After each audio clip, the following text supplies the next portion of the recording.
শিশু রাজন হত্যা মামলায় প্রধান আসামি কামরুল সহ 4 জনের ফাঁসির আদেশ দিয়েছেন আদালত। দুপুরে সিলেট মহানগরের দায়রা জজ আদালতের বিচারক এই আদেশ দেন। রায়ে 4 জনের ফাঁসির আদেশ ছাড়াও একজনের যাবজ্জীবন, 3 জনকে 7 বছর ও 2 জনকে 1 বছর কারাদণ্ড এবং 3 জনকে খালাস দেয় আদালত।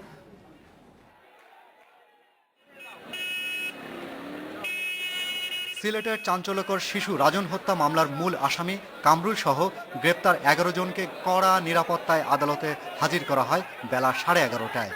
এ সময় রাজনের খুনিদের ফাঁসির দাবিতে স্লোগান দেন আদালতে উপস্থিত হাজারো মানুষ। এরপর এজলাসে উভয় পক্ষের আইনজীবীদের সামনে 76 পৃষ্ঠার রায় পড়ে শোনান বিচারক আকবর হোসেন মৃধা। রায়ের প্রধান আসামি কামরুল ছাড়াও ফাঁসির দণ্ডপ্রাপ্ত অন্যরা হলেন চৌকিদার ময়না, পাভেল ও বাদল। এর মধ্যে পাভেল পলাতক রয়েছেন। যাবজ্জীবন সাজা দেওয়া হয়েছে নূর আহমেদকে। বাকি আসামিদের মধ্যে কামরুলের ভাই মুহিত, আলী হায়দার, শামীম আহমেদকে 7 বছর করে এবং আয়াজ আলী ও দুলালকে 1 বছর করে কারাদণ্ড দেওয়া হয়েছে। খালাস পেয়েছে আজমত, ফিরোজ ও রুহুল আমিন। এই বিচার কার্যে প্রসিকিউশন, ডিফেন্স সকলে মিলে আমরা সকলেই বিচার চেয়েছিল, আমরাও বিচার চেয়েছি। আমরা প্রমাণ করতে সক্ষম হয়েছি। 13 জন আসামির মধ্যে 8 জন নিজেরাই স্বীকারোক্তি দিয়েছে এবং তাদের অভিভাবকরা, আসামিদের অভিভাবকরা, দেশের মানুষ তাদেরকে পুলিশের হাতে তুলে দিয়েছে। এদিকে রায় নিয়ে প্রতিক্রিয়ায় আসামি পক্ষের আইনজীবীরা বলছেন, পূর্ণাঙ্গ রায় পর্যালোচনা করেই উচ্চ আদালতে যাবার সিদ্ধান্ত নেবেন তারা। আইনের বিধান আছে, যদি কোনো রায়ের বিরুদ্ধে সংক্ষুব্ধ থাকে কোনো পক্ষ, তাহলে উচ্চ আদালতে যাবার সূত্র রয়েছে।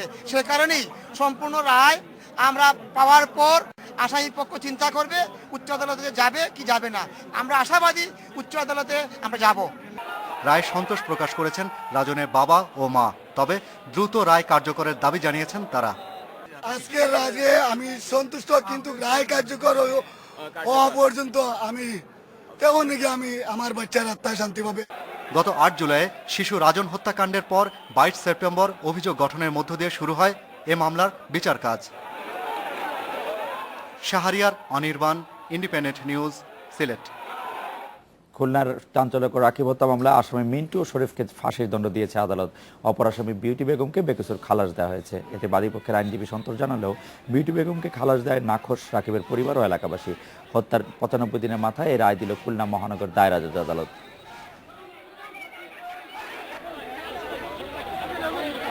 খুলনায় আলোচিত শিশু রাকিব হত্যা মামলায় মূল অভিযুক্ত শরীফ, মিন্টু ও বিউটি বেগমকে খুলনা মহানগর দায়রা জজ আদালতের ভারপ্রাপ্ত বিচারক দিলরুবা সুলতানার আদালতে হাজির করা হয় সকাল 11টায়। এ সময় আদালত চত্বরে ভিড় করে হাজার হাজার উৎসুক জনতা। বেলা 1:15টার দিকে শরীফ ও মিন্টুকে দোষী সাব্যস্ত করে ফাঁসির আদেশ দেয় আদালত। রায়ে সন্তোষ প্রকাশ করেন বাদীপক্ষের আইনজীবীরা।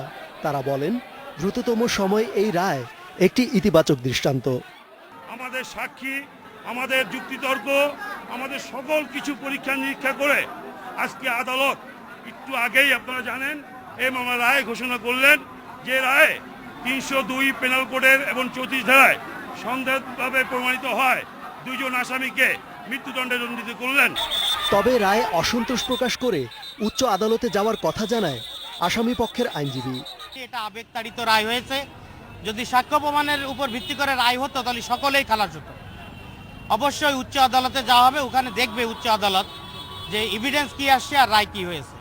এদিকে মামলার অন্যতম আসামি বিউটি বেগমকে বেকসুর খালাস দেয় ক্ষোভ জানায় রাকিবের পরিবার ও এলাকাবাসী। আমি এই রায়তে সন্তুষ্ট যে আসামি দুজনের যে ফাঁসি কার্যকর করা হয়েছে এবং আদেশ দেওয়া হয়েছে, এইটার জন্য হাইকোর্ট পর্যন্ত বহাল থাকে। আমি তো আমার কলের বাচ্চা ফিরে পাবো না, তাহলে সরকার আমার কি করলো? কেন মহিলারা ছাইড়ে দিল? ওই মহিলারা যাবজ্জীবন দিল না কেন? লাইফ সাজা দিল না কেন? গত 3রা আগস্ট খুলনা শহরের টুটপাড়া কবরস্থানে কম্প্রেসার মেশিন দিয়ে পেটে বাতাস ঢুকিয়ে হত্যা করা হয় শিশু রাকিবকে। ছেলে রাকিবকে হত্যার ঘটনায় 3 জনকে আসামি করে খুলনা সদর থানায় হত্যা মামলা দায়ের করেন রাকিবের বাবা। Independent news. আমাদের সঙ্গে আছেন শিশু মানবাধিকার কর্মী খুশি কবির। খুশি কবির, আপনার কাছে জানতে চাইবো যে বিচারের দীর্ঘসূত্রতা আমাদের দেশে আইনের শাসন প্রতিষ্ঠার অন্যতম বাধা হিসেবে দেখা হয়। রাজন ও রাকিব হত্যার বিচারের রায় দ্রুতই হলো, এর কৃতিত্ব কার? বিচারের দীর্ঘসূত্রতার দায় আসলে কার? একজন শিশু ও মানবাধিকার কর্মীর দৃষ্টিতে এই রায়ের সময়, সাক্ষীর পর্যালোচনা, পুরো বিচার প্রক্রিয়াটি সম্পর্কে আপনার পর্যবেক্ষণ ও মূল্যায়ন জানতে চাইবো। খুশি আপা। আমার ধন্যবাদ।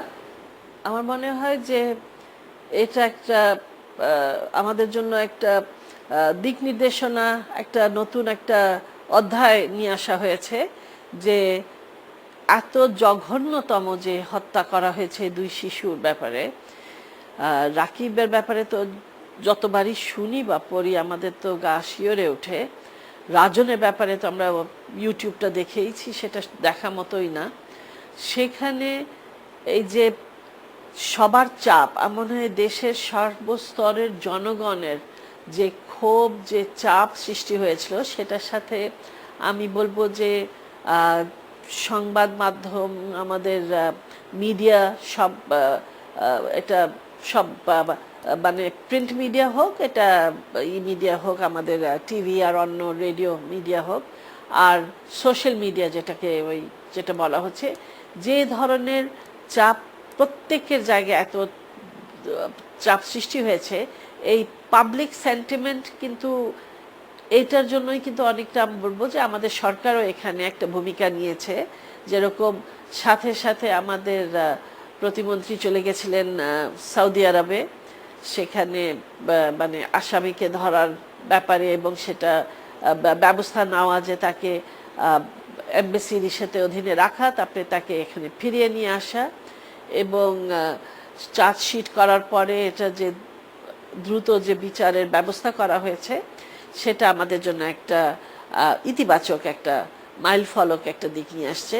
আমরা আশা করব যে এই ধরনের অবস্থা যেন অন্য সকল যে চাঞ্চল্য এবং মূলক এবং যেগুলো সারা দেশে নাড়া পড়ে, সারা পড়ে, এবং যেটা নিয়ে আমরা সবসময় প্রতিবাদ করি, রাস্তায় করি, বিভিন্ন প্রেস কনফারেন্সের মাধ্যমে করি, আমরা অনেক সময় তদন্তর মাধ্যমে করি, অনেক সময় আপনাদের আলোচনার যেগুলো হয় সেগুলোর মাধ্যমে করা হয়, সেই বিষয়গুলো যেন একইভাবে এই ধরনের একটা ঘটনার যেটা বিচার করা হয়েছে সে রায়গুলো যেন। শিশু নির্যাতন বন্ধে অপরাধীদের বিচারের আওতায় আনা জরুরি, এ ব্যাপারে তো কোনো সন্দেহ নেই। এর বাইরে আর কোন দিকগুলিতে নজর দেওয়া উচিত বলে আপনি মনে করেন?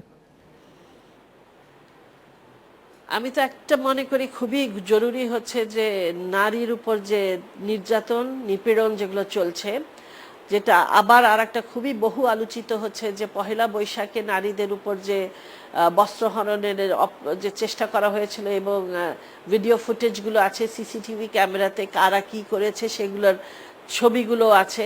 এখন পর্যন্ত এটার কোনো একজনকে ধরার ব্যাপারেও আমরা কোনো কিছু দেখছি না। আরও অনেকগুলো ঘটনা ঘটে যায়। আমরা যদি দেখি যে আমাদের সরকারের পক্ষ থেকে ফেলানির মামলার ব্যাপারে যে ভারতীয় হাইকোর্টে যাওয়া, যে সেখানে কেন, যেটা বিডিআর কোর্টে, যেখানে লোয়ার কোর্টে বা বিডিআর ইসেতে যেখানে ফেলানি হত্যা মামলার যে আসামি তাকে বেকসুর খালাস দেওয়া হলো, সেটার বিরুদ্ধে যে একটা ভূমিকা রাখা। আর আমি জানি যে ভারতীয় একটা মানবাধিকার সংস্থা এটা কোর্টে নিয়ে গেছে এবং এটা জবাবদিহিতা কোর্ট, হাইকোর্ট, মাননীয় কোর্ট চেয়েছে, কিন্তু আমাদের সরকার থেকে যে ধরনের শক্ত বক্তব্য থাকার কথা ছিল সেগুলো দেখছি না। আবার সবচেয়ে বড় আমার কাছে মনে হয় যেটা এখন সরকারের জন্য সবচেয়ে বড় একটা ইস্যু, সেটা হচ্ছে মুক্ত চিন্তা, মুক্ত মনা ব্যক্তিদেরকে যে হত্যাগুলো করা হচ্ছে, হত্যার চেষ্টা করা হচ্ছে বা হুমকি দেওয়া হচ্ছে, যেখানে ব্যক্তি নিরাপত্তাহীনতায় ভুগছে, বা যেখানে আমি যদি বলি যে তাজিয়া প্রসেশনের উপর যে বোমা হামলা হয়েছে, আমরা এই সব ব্যাপারে আমার মনে হয় সরকারের এই যে ঘটনাগুলো ঘটেছে সেটার ব্যাপারে নজরটা সুস্পষ্টভাবে নিয়ে আসা দরকার। অ্যাডভোকেট খুশি কবির, আপনাকে অনেক ধন্যবাদ। শুনছিলেন খুশি কবিরকে। ডিসপ্লিক একটি বিরতি নিচ্ছে, একটু পর।